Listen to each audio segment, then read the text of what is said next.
Hi, my name's Paul Feiner. I'm the Greenburgh Town Supervisor, and I'm running for re-election in the September 10th Democratic primary. I thought I'd take this opportunity to highlight some of the issues that have come up in the campaign, because I believe that the voters deserve explanations to the decisions that we made and the reasons behind the decisions. I'm standing in front of Frank's Nursery. This is land that the town acquired through the foreclosure process because Frank's did not pay taxes. A few years ago, we did a request for proposals. We posted signs outside Frank's inviting people to submit bids for the property. We had three offers, two purchases. Both were in the range of $1 million. One was a lease.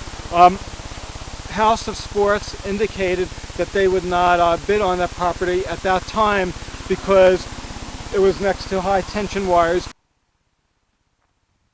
The leadership of Frank's of House of Sports attended a town board meeting indicating that they would not in any way build a sports facility and a facility so close to the high tension wires.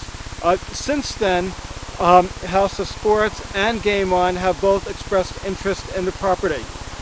We want to make sure that the offer is real and has no conditions. So the town board and we decided to go out, have another request for proposals. We're going to do that in the fall. We're going to award the sale of the property to anyone who gives us the most money sometime early next year.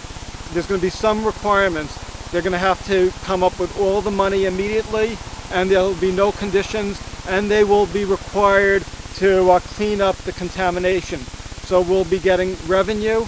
We will get the cleanup that they will spend their money, not taxpayer money, on, and the money must be given to us immediately, and we're going to open it up to anybody. My goal is to protect the taxpayers of this town, to get maximum revenue from the property, and to make sure that the property is environmentally sound. We want to make sure that the property is cleaned up, not by taxpayers' dollars, but by the new owner of the property. And one other point, right next door is the golf range. Golf range is having difficult financial times, and if we are not careful, this whole corridor could become commercialized. We have had offers to put in car dealerships. We've had offers to put in funeral parlors. We've had offers to have high-rise apartments on this on Dobbs Ferry Road on Frank's Nursery. If we make the wrong mistake, it is going to have major consequences long-term for this whole community and for traffic. So we have a comprehensive plan. The town board and we will be adopting a comprehensive plan, and then sometime later in the year or early next year, and we want to make sure that we do what's right for the community. This is the golf range, and one of the concerns I have about this corridor is the possibility of the golf range going out of business. It's very, very important that the golf range stay in business, because the golf range is part of our quality of life and the character of the community. The golf range is having difficult times, and they felt that if we have a sports facility in the Dobbs Ferry Road corridor, it will help bring in more customers for them and enable them to stay in business and survive. A number of years ago, when I ran for office in a contested election, the big issue was a dog park. It turned out that the dog park is one of our most popular recreation facilities in the town. This is an amazing park. It's used by a lot of people, and it really contributes to making Greenburgh one of the best places in the United States to live. Money Magazine and CNN have rated Greenburgh at one point the 80th best place to live in the United States, and the dog park is one of the reasons. It takes a lot to run a great town, and obviously having a AAA bond rating is one aspect. We're one of only 1% of the communities in the entire United States. That's 1% of the communities in the entire United States that has a AAA bond rating. What does that mean to you? We save over $100,000 a year over communities that have the second highest bond rating in lower interest rates. And during my administration, the bond rating has gone up not once, not twice, but 3 times. Greenburgh is one of the communities in the state that has complied with the governor's tax cap legislation. We've stayed under the tax cap, and it's something that we hope to and we plan to do in the years to come. My opponent has highlighted the fact that he wants the hamlet of Edgemont to secede and become a separate village. One of the negatives of that is the town would generate significantly less revenue. The taxes of Edgemont residents would also go up by about 30% if he had his way, and we would not be able to afford to do some amazing things like the dog park. Another aspect of running a great town is listening to constituents. And can I just ask you a question? Yes. Can you tell us your name? And I'm Vince Perot and I live in Hartsdale. So Vince lives in Hartsdale, and you have a concern about the park. What is yes, our concern is that it's a wonderful park and it gets a lot of activity during the week, even on the weekends. But we need some shelter. We have some trees that were provided by the town and by our association, Park Association, for shelter, but actually it would be nice to have a seasonal shelter that could give us some protection all year round from the rain, from the sun, from the snow. And this is not the biggest issue in the world for the town, but for you and the dog users, it is a big issue, because and we're that's here why every we have day. to listen. Yes, we're here every day, and we spend at least 2 hours a day. I do, at least 2 hours a day here. And it would be nice. It would be nice for the dogs. It would be nice for the people, and it's a great place to meet friends and for dogs to meet their friends. And that's something that I'm going to be working on, and I look forward to working with you. Great. And I'm sure I'll see you at the dog swim. Oh yes, yes. We have a dog swim the first Sunday. It's I think it's the 8th of September. This 8th of September. Yeah. And thank you so much. I really look forward to working with you. Oh, great. Thank you. Thank you.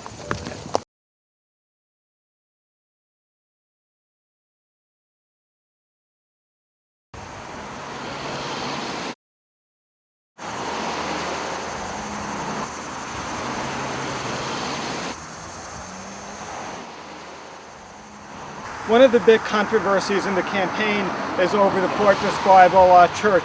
This is the entrance to the proposed Fortress Bible Church, and in a few seconds I'm going to discuss the reasons why the town board unanimously rejected the application.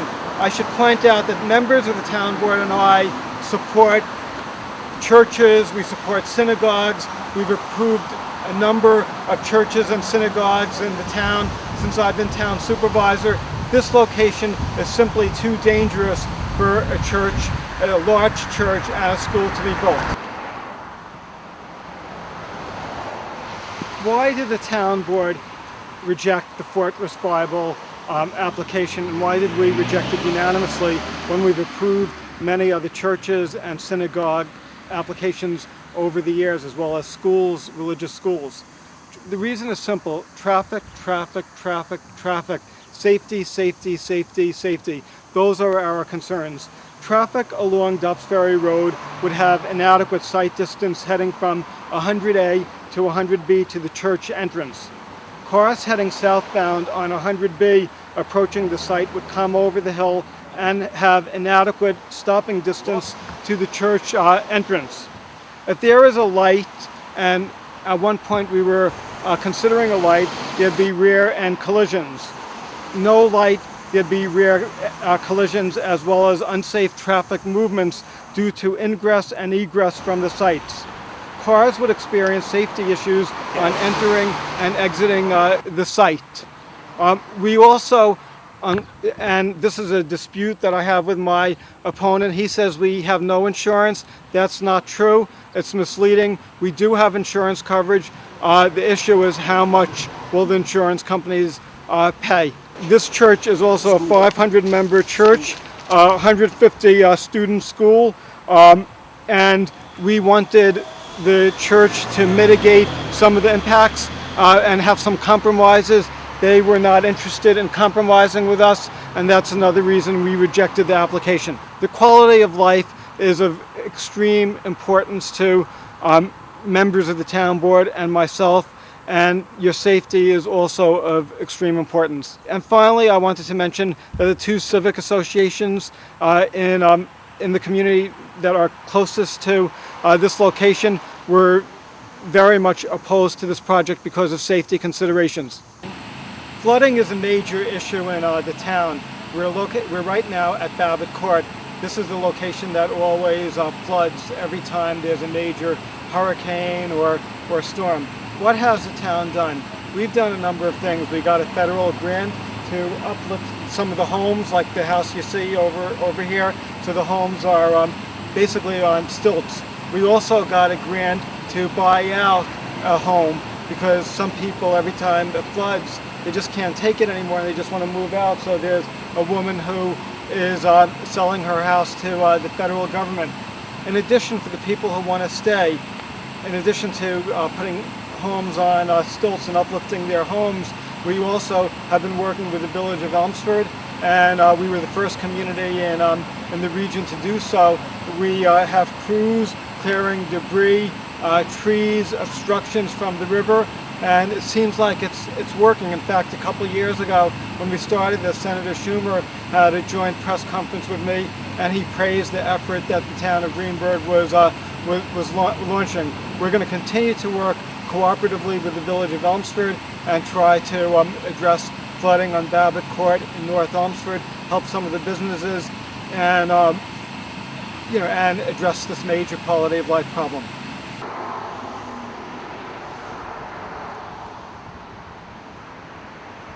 Greenburgh is truly blessed to have outstanding volunteer fire departments. We have volunteer fire departments in Ardsley, Dobbs Ferry, Elmsford, Irvington, Hastings, Tarrytown. They're just all outstanding. My opponent wants the paid fire departments to have the opportunity to take over territory currently served by our all-volunteer fire departments. What will that mean for residents who live in neighborhoods served by our all-volunteer fire departments? In East Irvington, the average homeowner pays $249 a year for fire services. In the paid fire districts, some people are paying as much as $2,671 a year for the exact same service. Elmsford, I'm right now at the Elmsford Fire Department. Most residents pay about $383, $384 a year for service. So if a paid fire district took it over, the taxes would go up significantly. Another advantage to having the volunteer fire departments continue to serve residents of the unincorporated section of Greenburgh, reduced response time, which means the fire trucks could get to your homes faster and provide you with the services you need more efficiently and put out the fires quicker. I support the village volunteer fire departments, Ardsley, Dobbs Ferry, Elmsford, Hastings, Irvington, and Tarrytown. I think they're outstanding people, very dedicated. They're on call 24 hours a day. They give up their free time for very little thanks. And I just want to say thank you to all of them for their bravery and dedication. I also want to thank the paid fire employees for their work. Right now we're at the West Help location, and this is a site that is going to be converted to affordable housing. The town solicited bids from developers, and we received a winning bid of $9 million over the 18 years that the town has access to the property. Originally, after West Help closed, we were negotiating with Ferncliff to convert this property into housing and services for the developmentally disabled. My opponent led an effort fighting that. The state rejected the use of Ferncliff for a developmental facility, and now the town is proceeding with a developer who will convert the units into affordable housing. My opponent has been making false accusations. I promise you one thing, we're going to make this an outstanding affordable housing complex that's going to serve the community, that's going to have very little or no negative impact on the community. We want to figure out a way of turning this into a positive for the Valhalla School District, a positive for the people who are going to live here, and a positive revenue-wise for the town. $9 million over 18 years is an awful lot of money.